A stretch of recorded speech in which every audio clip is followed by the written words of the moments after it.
Hey everybody, this is Zach with Seymour Duncan. I'm here with Brandon Ellis. Hey Brandon.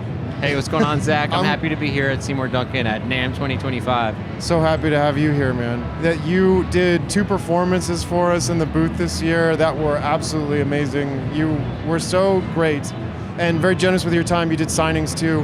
How did it all feel to be back at NAMM and rocking out for everybody? It was awesome. I actually haven't been to NAMM since maybe like 2013 or 2014 or something like that, so about 10 years it's been. Wow. I came a couple times when I was like brand new to touring, and it was like, oh cool, I can like get into NAMM now. I have an endorsement, I can like go now. And but from the East Coast, I would like shell out all this money, you know, to fly out and like get the hotel and stay here the whole time and like party and try to make connections and stuff. Yeah. And I was like, oh, okay, I think I'll wait until I have like business to do to come back to NAMM again. So now like finally it's like I'm in the position to get to come out and be here for a reason more than just to like rub elbows. Sure. So I'm psyched to have put on the performance here and done the signing and played some of my songs for a crowd of people, and I got to promote the pickup and happy to be here. It was so much fun. And you've had a really busy week because you also played the Metal Allegiance show at House of Blues on Thursday with Jeff Loomis and Alex Skolnick, Alyssa Day, a bunch of heavy hitter players were there. How did that feel?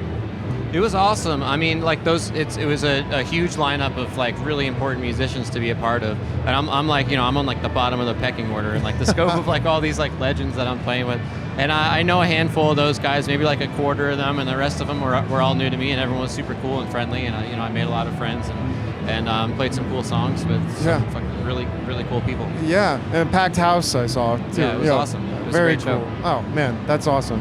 And yeah, so you're here also because you're repping Jackson guitars and your signature Jackson Kelly, which we conveniently have right here. There we go. Yeah. This guitar is fantastic. You love the crackle finish.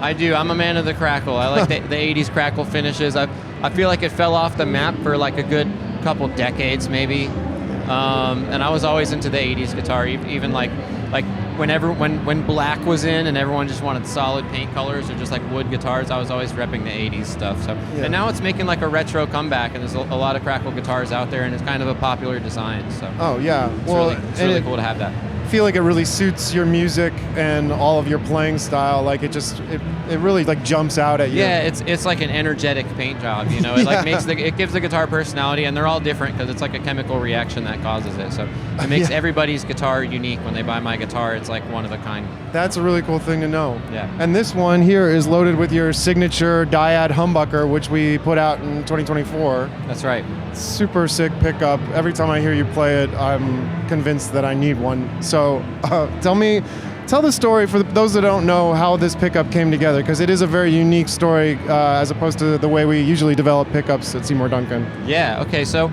I'm a big tinkerer. I'm always like souping up my guitars. It's kind of like I grew up and my dad was a blues player, and he was building like parts casters and stuff and like swapping hardware and pickups, and I just always had that like mentality. And I saw Eddie Van Halen's guitars and his like DIY approach to stuff. So I was always like tricking out my guitars. But I play usually like I was always like an E flat player, and so I'm used to guitars being like bright and having like those just getting those crunchy like bright MIDI kind of like chord voicings and stuff like that. But in my band we play death metal music. We play in C standard tuning, and it's just a completely different ball game using heavier gauge strings and tuning lower. Sure. And like the lower you get and the heavier the strings get, kind of the darker the tone gets. And right. I always wanted to get that like bright crunchiness back that you get from like playing in more standard tunings, and it took like a custom pickup to do it. So I just started, I got interested in bar magnets and in swapping because like Seymour Duncan makes the custom pickup, but there's 3 versions. There's the Custom 5, and the Custom, and it's the same pickup, but it's a different bar magnet, Alnico 2, Alnico 5, or ceramic magnet.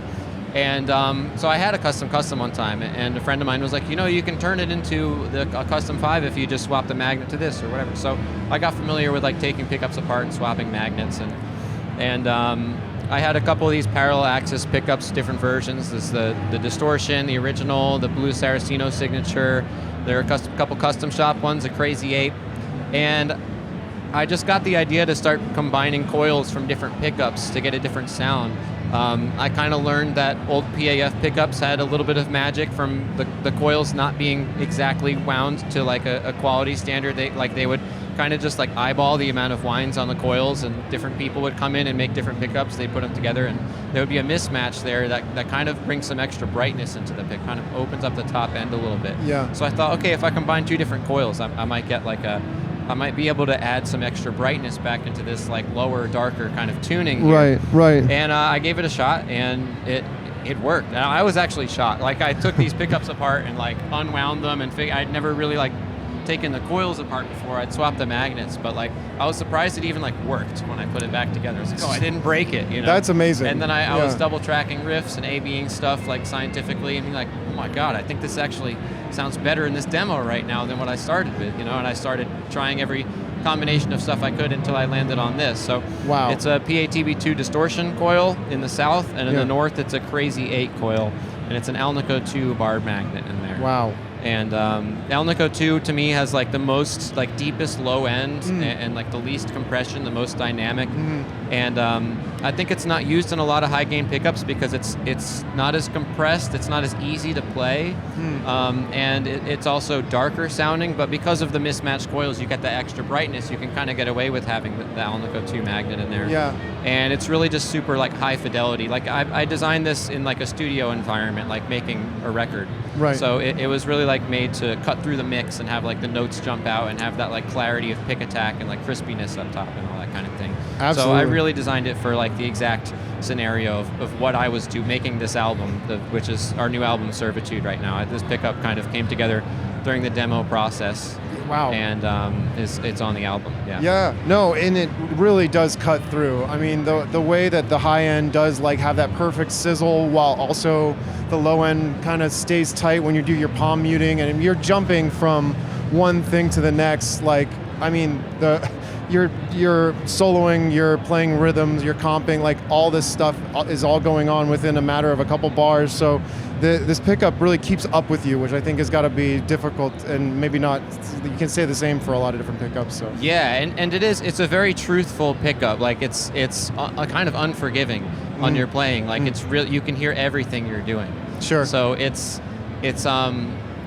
you get the most detail and nuance out of it, but like you really got to be on top of your playing. Yeah, right. It'll like expose the flaws in your playing, and you'll be like, oh, okay, I can clean up like this. How do I, you know, there'll be like noises coming in, and you're like, oh, I'm not used to hearing that. Sure. But yeah, I think as your influence grows as a guitarist, you're going to hear a lot of people that are adopting this sound, and this pickup is certainly a quick way to get a little closer to what Brandon's doing. So yeah, I really think that this is a very unique pickup, and I think it's a very good pickup, and I'm hoping that it reaches like an audience beyond like the people who are just fans of me and want to sound like what I do with my band or my guitar playing or whatever. I think it's a really great, like, you know, the pickups are microphones basically, and I just think this is a really good tool. Yeah. Oh, fantastic. We're super proud to be making it, and the custom shop has been selling a lot of them. So thank you for bringing this great idea to life with us. Yeah, thank you guys for bringing it to market, because it came from just like my Frankenstein design, which is why it has 2 logos on it, because I literally took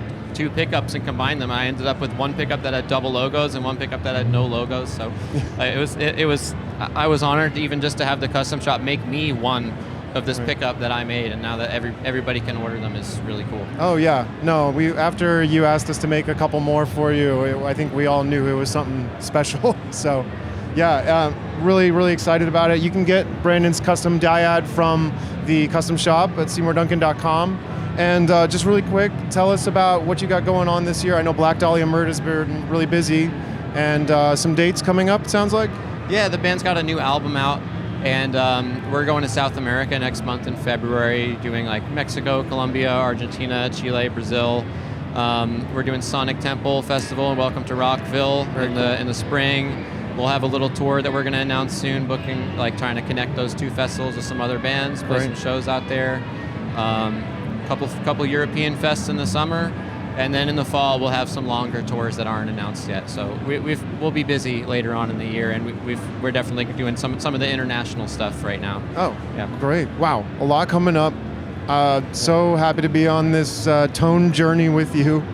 Thanks for everything, Brandon. Yeah, happy to be here. It's amazing to have like a company with the resources of Seymour Duncan to be able to like if I can dream it, they can make it, and that's a really really cool thing. That's what MJ says about the custom shop. So. Yeah, like when you get to that level where you have kind of your own vision and your own style and sound and what you want to accomplish, and it's like I'm not sure that exactly what I'm looking for is really out there yet, and you get to kind of experiment and really like find something that's perfect for what you need to do. So absolutely, it's been amazing to have that opportunity. Oh yeah, it's so cool. And yeah, just for the kids at home, bring us your wildest ideas, and Seymour Duncan Custom Shop will give it a shot. And you should. They can build it. Yeah, exactly. Yeah. Proof right there. So thanks so much, Brandon. This has been super fun, and it's been great hanging out with you these past couple days at NAMM. Thanks, Zach. It's been awesome. Thanks for including me in the NAMM booth here. I'm happy to be here, happy to show my pickup off, happy to play my music for the people and shake the hands and sign the autographs. That's right. And just do the thing, yeah.